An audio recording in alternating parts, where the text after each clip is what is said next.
Thank you very much for inviting me. Muito, muito obrigado. And it's my great pleasure to be in your beautiful country on the day GDPR entered into force. And let's face it, it already got old. What GDPR tries to do is to change the dynamics, to shift the equation of the already existing data protection paradigm, to empower the data subject in charge of their own personal data. How are data subjects actually going to be in charge, and how the GDPR going to be implemented is still yet to be seen. Many principles enshrined in the GDPR are already existing, sometimes as best practices, sometimes as soft law, but for the first time, with an ambitious piece of legislation on an EU level, and in the form of a regulation which becomes directly enforceable in all member states, with extraterritorial effects.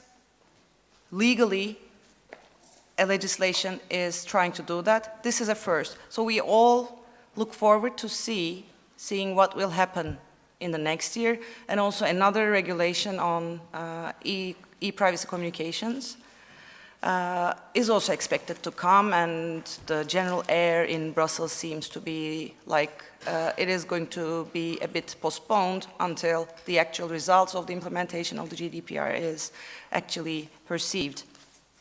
Today I wanted to speak about the IoT because IoT security is one of our priority areas in ISOC, and not just security, the title of we have a specific campaign called Trust by Design, which encourages privacy by design practices for consumer-grade IoT devices. So why IoT is so special?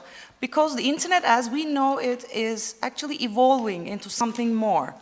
We already currently have more devices connected to the internet than actual people, and according to the predictions, which are on a wide range from 20 billion to 50 billion devices by 2020. So it is quite realistic to see that this is the next thing. And IoT, the Internet of Things, is not just connected devices connected to the internet, but it's a whole new ecosystem. A network of devices acting in a coordinated fashion and being automated, controlled, and communicating over the internet. Having trust to such a complex ecosystem is very difficult, and it's also defined by its weakest link. The weakest link might be the actual device itself, or some other level of components. So the control applications, the back-end services, in effect of the flow of data. When we look at the statistics, I'm a lawyer, I don't like statistics that much, but when we see IoT statistics, we see that 59% of IoT devices failed to adequately explain to customers how their personal information was collected, used, and disclosed. 72% failed to explain how customers could delete their information from the device. 38% failed to include easily identifiable contact details if customers had privacy concerns. These are the issues that can no longer exist after today, as we might say. So, application of GDPR is clearly going to happen, but how GDPR compliance when it comes to IoT devices is quite tricky. First of all, we don't have the classical, traditional user interfaces that we have on our mobile phones or laptops. They don't tend to rely on these graphical interfaces. And IoT use cases, they rely on data processing and analytics in the cloud that will have more difficult time ensuring compliance, although GDPR clearly covers cloud too. The interaction between devices and data is quite complicated. It involves numerous parties.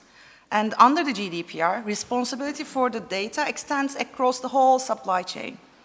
So what GDPR does from an IoT perspective is it gives a very clear message to IoT community, manufacturers, of IoT products and services, to think very carefully and to provide better privacy features. And how to achieve that, it's, as I said, it's tricky. But it's also a huge opportunity for manufacturers and network operators to build privacy into the fabric of IoT, which is, again, enshrined under the GDPR with Article 25, privacy by design and default. At Internet Society, according to the campaign that I mentioned earlier, we also have a specific framework called the IoT Trust Framework, developed by one of our initiatives, the Online Trust Alliance. They consist of more than 100 stakeholders, and they developed this framework consisting of 40 articles, which focus on privacy, security, and they are designed to serve as a model for cyber certification, for legislation. And we are also pleased to see that many of the features provided in the OTA Trust Framework, they are also provided in the GDPR. So following the trust framework that I mentioned, which is crucial because as much as we like GDPR, and nobody is against the principles, of course, and it's also great that privacy is acknowledged as a real right. It's a fundamental human right. And it's not a nice thing to have only. So it is great that this is recognized, but also the extraterritorial applicability of GDPR, which is also supported by two big guns, quite heavy fines that might lead up to 4% of the annual turnover, and also potential denial of transfer of data, is criticized by the global internet community as it might lead to fragmentation, which is a big risk we're facing, not just due to local or regional privacy frameworks, but also around some other internet governance discussions as well. So what we need, or what we try to achieve with this framework that I mentioned earlier, is it is developed in a multi-stakeholder manner. I know I always make the same joke, but it never gets old with these internet governance discussions. It's saying multi-stakeholder is like saying word piece in a beauty pageant, yet it doesn't make it less important. So what we need is to work in a collaborative manner with all stakeholders towards a more globally harmonized framework that would avoid any kind of fragmentation. So regulation is good. GDPR is a very good, ambitious example of regulation, but regulation is not the only and ultimate solution. What the GDPR is also quite good and ambitious with is changing the mentality. As I said, it's a game changer for sure. We've been discussing it, and I'm sure in the following months we are going to continue discussing it. You probably already have read, as lawyers, the Article 29 Working Party guidelines, particularly the ones on consent, which are quite brilliant, but still there is a lot of room for discussion. And also there are other discussions about secondary legislation. Because although GDPR is a regulation, there's still some room for secondary legislation, and some are concerned that that might actually hinder the harmonized approach of implementation in all member states. Having said that, what can be done, and let's go back to the IoT. So how do you actually comply with the consent requirements? We already said that they don't have, IoT devices usually they don't come with this graphic interface that we are very much used to. And we are already having difficulties while trying compliance, and as, again, established with the privacy by design principle that we've been supporting for quite some time, privacy is so important to only leave it to the user. People, human beings, are quite prone to acting irrationally. They can be lazy, including myself.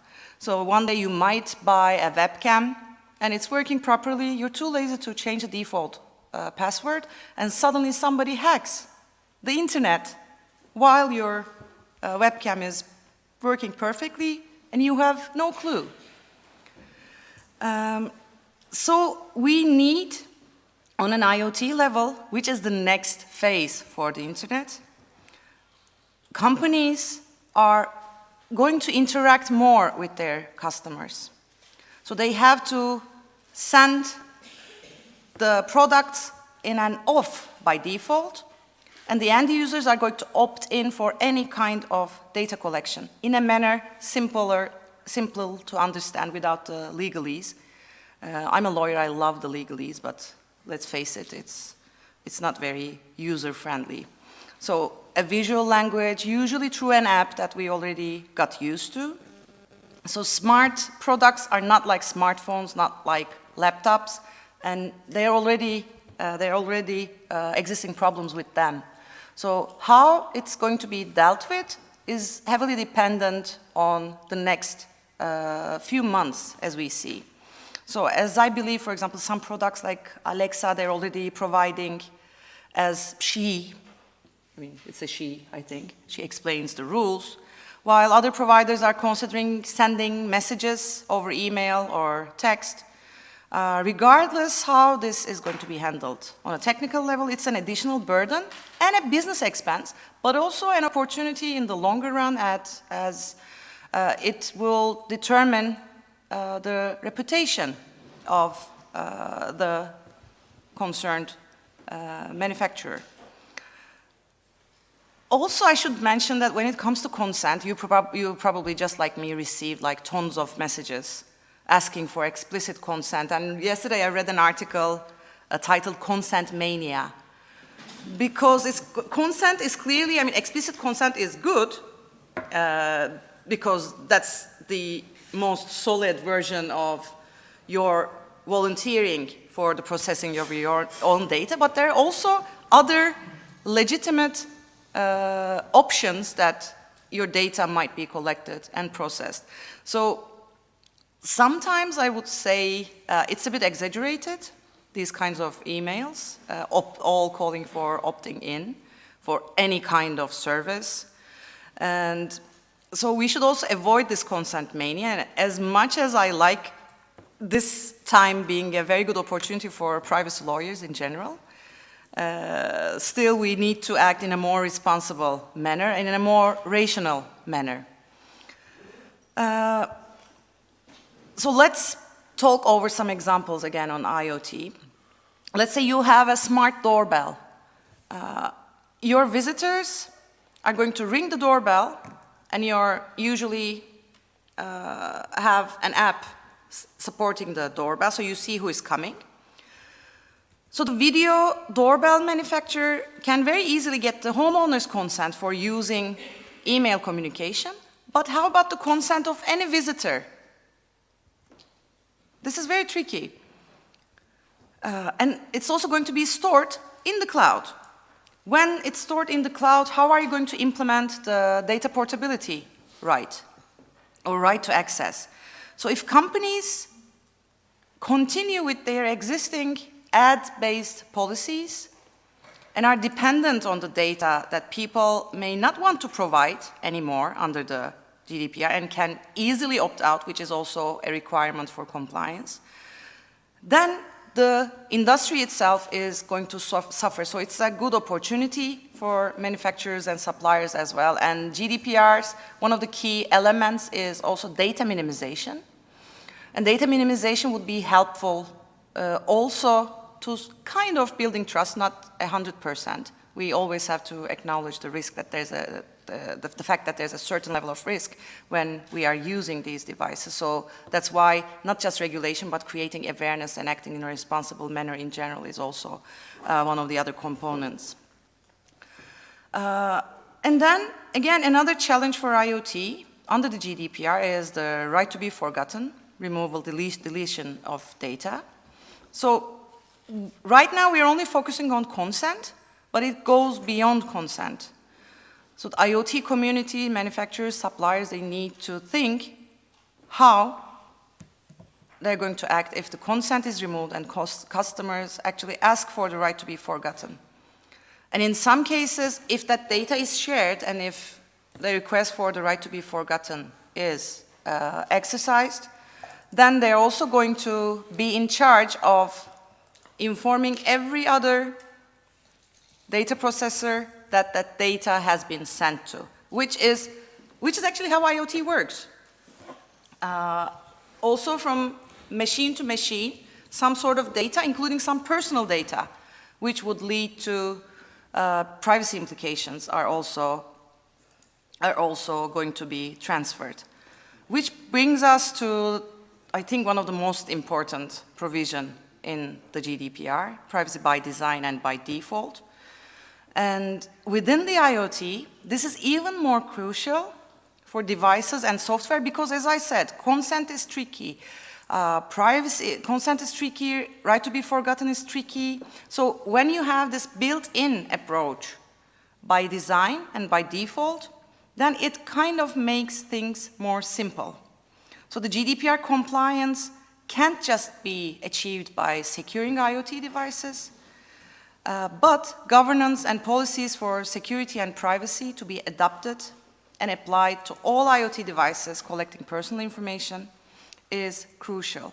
So even though much of this data, as I mentioned earlier, are related to the products themselves, rather than data subjects, it still has potential to impact privacy, and this is an ongoing debate about the e-communications privacy directive, which also clearly applies machine-to-machine communications, and some industry representatives are claiming that it is actually going to break the Internet of Things. So we'll see how it goes. There's a current ongoing debate, and potentially through the implementation of the GDPR and the challenges and the adjustments, we are going to see how this all evolves. But as I said, even machine-to-machine communications, if they are covering personal data, they clearly fall under the scope of the GDPR. So privacy by design, also from an IoT perspective, it makes us not to be worried about software updates anymore, because sometimes some of the biggest hacks last year, they were due to not updating the system, not updating the security software that they were using, which costed like millions. So organizations are not all that much better at updates, either the form of security patching or other fairly basic privacy and security measures. As I said, human beings are in charge of all these systems, and they are famous for not acting rationally. We saw one of the biggest financial services provider, I'm not naming names, but using the password admin. So as I said, I'm not going to talk on and on. I also have a legal background and a tendency to talk quite long. I hope there'll be some Q&A and a discussion with the audience. So this is very interesting time. And next year is going to be even more interesting. And I just try to cover some features of the GDPR from an IoT perspective because, yeah, practically I've been talking about GDPR for many events. And I thought this would be fun to maybe share ideas and get your feedback because usually IoT is not very much discussed from a GDPR's perspective. Thank you very much, and hope to discuss more.